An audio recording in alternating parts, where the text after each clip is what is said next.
היי, שמי אלנה מור, מעצבת פנים מיוניק דיזיין COIL. אני עוסקת בהום סטיילינג ועיצוב בצבע, ומאמינה גדולה שאפשר לרענן את מראה הבית, לחדש אותו, בלי להיכנס לשיפוצים, לחסוך הרבה מאוד זמן וכסף, ולעשות בית הרבה יותר נוח, כיפי, אופנתי וצבעוני.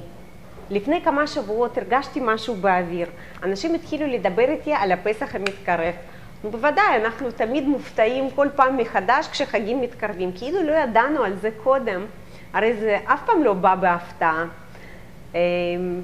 אנחנו מנקים את הבתים שלנו, מסדרים, מקרצפים, ובעצם מגיעים לכל מיני מקומות שלא הגענו למקומות האלה שנה שלמה.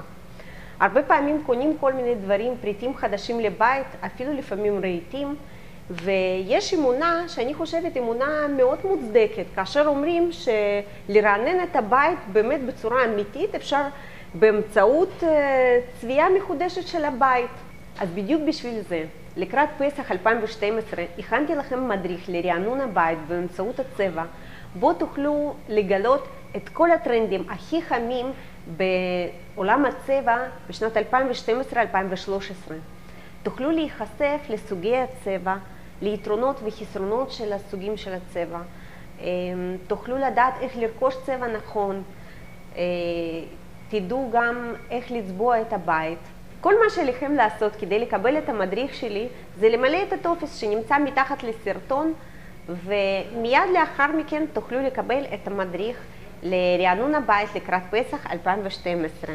אני רוצה לאחל לכם חג שמח, ואני חושבת שהפסח השנה יהיה הרבה יותר שמח, כי הוא יהיה הרבה יותר צבעוני.